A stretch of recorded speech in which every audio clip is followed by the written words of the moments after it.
Sir నమస్కారం రేవంత్ రెడ్డి గారు. ఇప్పుడు పోయిన ప్రభుత్వం నుండి అయితే మాత్రం మాకు అవసరం లేదు, ఎందుకంటే తాను మాకేం సహకారం చేయలేదు. మీరు పల్లెటూరుల విషయాలు తెలుసుకొని మాకు ముఖ్యంగా డబల్ బెడ్రూమ్ ఇల్లు కట్టియండి. ఎందుకంటే మాలాంటి పేదవాళ్ళు ఇల్లు లేక ఇలాంటి గుడిసెలల్లో వానలు వచ్చి పాములు గరిచి తేలు గరిచి చాలా మంది చనిపోతున్నారు. మరి మేము మాది దమ్మనపేట గ్రామం, ఇందులో మాత్రం మాకు పక్క ముఖ్యంగా మా అసలు పేదోళ్ళకు మాత్రం డబల్ బెడ్రూమ్ ఇల్లు కట్టియాలి. మేము బేడ బుడుగ జంగాలం మా తండ్రి వాళ్ళ తండ్రి నుండి ఇక్కడిని బ్రతుకుతున్నాం. ప్రభుత్వ పథకాలు ఏమందలేదు. మాకు అప్పట్లో బీఆర్ఎస్ ఉన్నప్పుడు మాత్రం మాకు ఏ సహకారం అయితే చేయలేదు.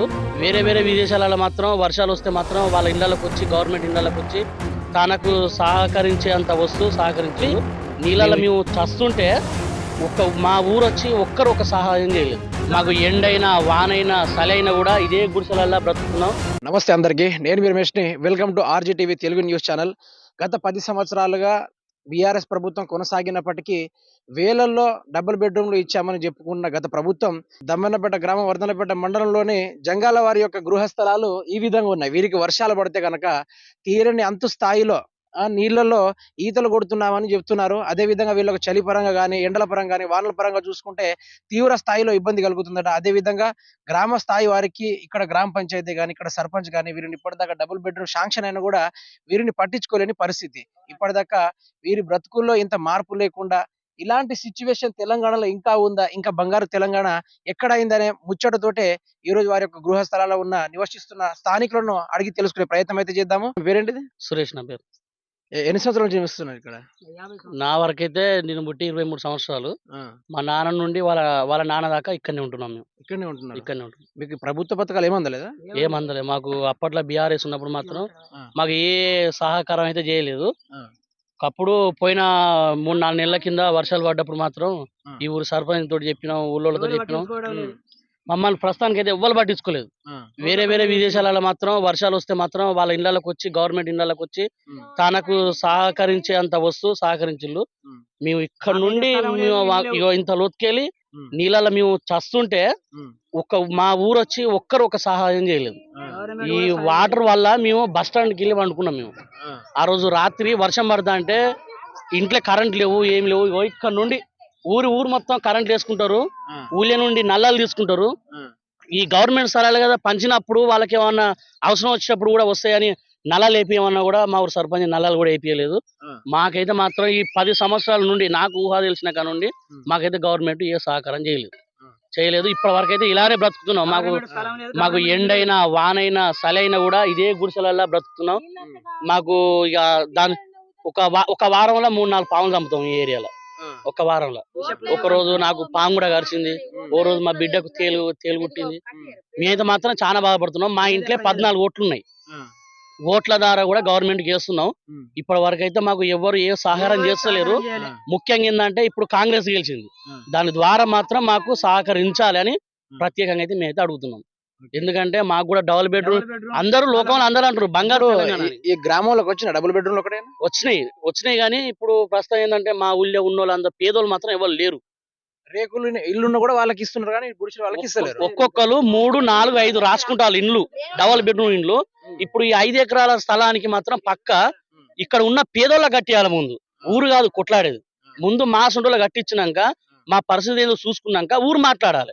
మమ్మల్ని పక్క పెట్టి ఊరే మాట్లాడుకుంటే మీ ఎక్కడ రావాలి, మరి మీ ఎక్కడ బ్రతకాలి చెప్పండి. ఇప్పుడు మీకు ఇండ్లు ఉన్నాయి, సపోజ్ మీకు ఒక రేకులు ఇల్లు అయినా ఉన్నది, వర్షం పడితే మీరు ఇంట్లో పండుకుంటారు. ఆ చినిగిపోయిన జాబులలో మీరు ఎట్లా పండుకోవాలి? వర్షం కొడితే మీ పిల్లల సంకన వేసుకొని మీదికి బొంత కప్పుకొని మేము ఏడ్చుకుంటా అలా పండుకుంటాను. మీరు ఒక ఇల్లు ఉన్న వాళ్ళు 3-4 రాసుకుంటారు ఇండ్లు. అంటే ఇప్పుడు డబుల్ బెడ్రూమ్ ఇండ్లు శాంక్షన్ అయినాయి అని ఆ పేరు రాగానే ఊరంతా వచ్చి ఇలా పడతారు. మరి ఆ విషయం రాకముందుకు ఎవరు వచ్చి ఇక్కడ పడతలేరు ఎందుకు? మరి దానికి సమస్య ఏంటి? మేము కావాలి మీరు ఆగండి. మాకు వాటర్ వాళ్ళు రెడ్డిస్ వాళ్ళు మాకు ఇక్కడ నుండి బస్ స్టాండ్ మినిమం చాలా దూరం ఉంటది.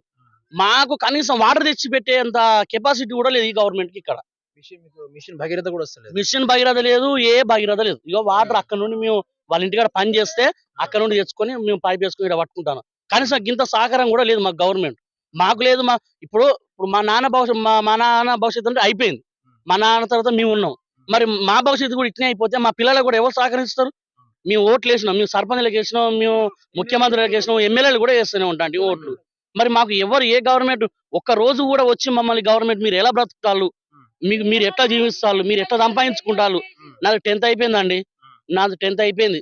మరి మీరు ఇట్లున్నారు, మీకు డ్రైవింగ్ వస్తుందా, లేకపోతే మీకు కనీసం కింద గవర్నమెంట్ నుంచి వెళ్ళి సహకరించే ఏదైనా వస్తువు కూడా ఇవ్వాలని కూడా వాళ్ళు ఏది పట్టించుకునే విషయం కూడా లేదు. ఓట్ల వరకు అయితే వస్తారు, ఓట్ల వరకు వచ్చి మాకు ఓట్లేయండి అని అంటారు. ఆర్ రమేష్ దీన్ని పట్టించుకోలేదా 10 సంవత్సరాలుగా?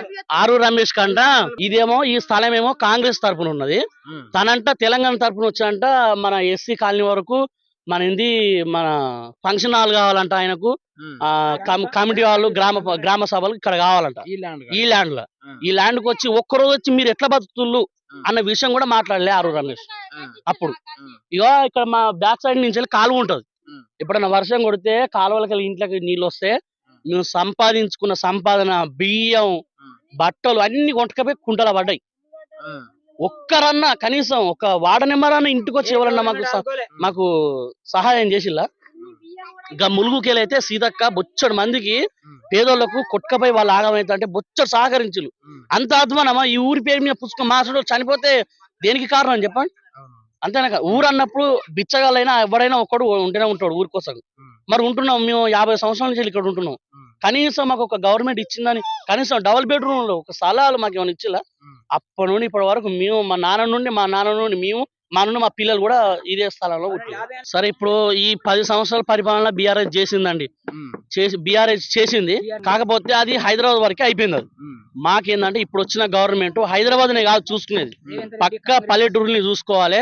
ఇప్పుడు గెలిచిన రేవంత్ రెడ్డి సార్ పక్క మాత్రం పల్లెటూరులకు వచ్చి సమస్య ఏంటిది, పల్లెటూరులో ఇంకా ఇలాంటి పేదోళ్ళు ఉంటుల్లా అన్నది చూసి వాళ్ళని పరిష్కరించి మాకు డబుల్ బెడ్రూమ్ మాత్రం ఇప్పుడు ఉన్న ప్రభుత్వం పక్క కట్టియాలి. మాకు దరఖాస్తులు చేసి మేము దరఖాస్తులు చేసినాం, అన్ని మేము చేయండి మాత్రం ఏది లేదు, అన్ని చేసినాం దరఖాస్తులు. అభయహస్త పథకం ఏమైనా అందిందా మీకు? మాకు ఏం అందలేదు, ఏం లేదు. కేసీఆర్ అందలే, ఇప్పుడు రేవంత్ రెడ్డిది కూడా ఏం అందలే ఇంకా.